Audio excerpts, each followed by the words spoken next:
ये मानव तस्करों को दंडित करने का सबसे अच्छा तरीका है। पहले उसकी सारी कपड़े उतार दें, फिर 100 डिग्री ठंडे बर्फ के टुकड़े कर दें। मानव तस्कर की ताजगी बनाए रखने के लिए उसे स्थिर रखते हुए बर्फ के टुकड़े लकड़ी के टब में डालें। इसके बाद धीरे धीरे दर्जनों पाउंड का टब का ढक्कन उठाकर उसे स्त्री की गर्दन तक ले जाएं। केवल उसके सिर को सांस लेने के लिए बाहर रखने दें। और तस्कर को दंड के दौरान भागने से रोकने के लिए इस जेल ने विशेष रूप से एक अत्यंत मजबूत बेल्ट बनाई है।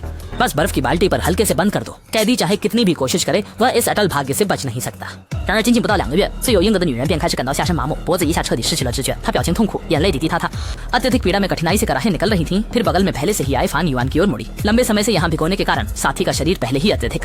इस क्षण दोनों आमने सामने हैं, लेकिन अपनी आंतरिक पश्चाताप को शब्दों में व्यक्त करना मुश्किल है। फिर भी जेल कैसे ऐसे छोड़ सकती है? बस कुछ लोग पहले मानव तस्कर को आधा मरा करके ही छोड़ते हैं। फिर उन्हें जानबूझकर थोड़ा आराम करने दिया और जैसे ही उनकी ताकत बहाल होने वाली थी, तुरंत उनके पूरे शरीर पर उबलता गर्म पानी डाल दिया। फिर उन्हें अंधेरी कोठरी में बंद कर दिया गया ताकि वे बच्चों के अपहरण के बाद के जीवन और मृत्यु को महसूस कर सकें।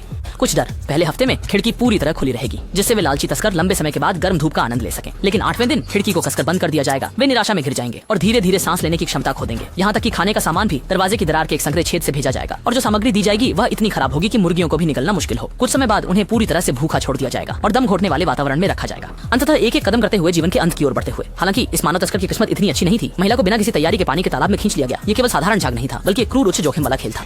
इसके तुरंत बाद डॉक्टर के निर्देश पर सहायक ने तेजी से उसका लोहे का दरवाजा बंद कर दिया। उसके बाद डॉक्टर ने निर्ममता से गर्म करने वाले वाल्व को चालू किया और पानी के तालाब का तापमान तेजी से बढ़ने लगा। हालांकि महिला तस्कर को संघर्ष करते देख डॉक्टर उसे बाहर नहीं निकाल सकते थे, क्योंकि उसने अब तक अपने अपराध की स्वीकारोक्ति नहीं की थी। भले ही डॉक्टर ने उसे बार-बार स्वीकार करने के लिए जोर दिया, लेकिन महिला तस्कर जिद्दी होकर अपराध स्वीकारने से इनकार कर दी। दृढ़ता से यह बताती रही कि वह दोषी नहीं है। इस समय डॉक्टर का गुस्सा चरम पर पहुंच गया। महिला अपराधी मानने को तैयार नहीं वजह से डॉक्टर ने और अधिक चरम उपाय अपनाने का निर्णय लिया और सहायक को 1000 साल पुराने बर्फ के टुकड़े का एक पुल तैयार करने का आदेश दिया ताकि अपराधी को बिना कुछ बताए उसमें डाल दिया जाए। इस तरह की गर्मी और ठंड के उत्पीड़न के बाद महिला तस्कर ने आखिरकार अपने अपराध को स्वीकार कर लिया। शायद इसी क्षण में वे उन बच्चों के दर्द और निराशा को गहराई से समझ सके।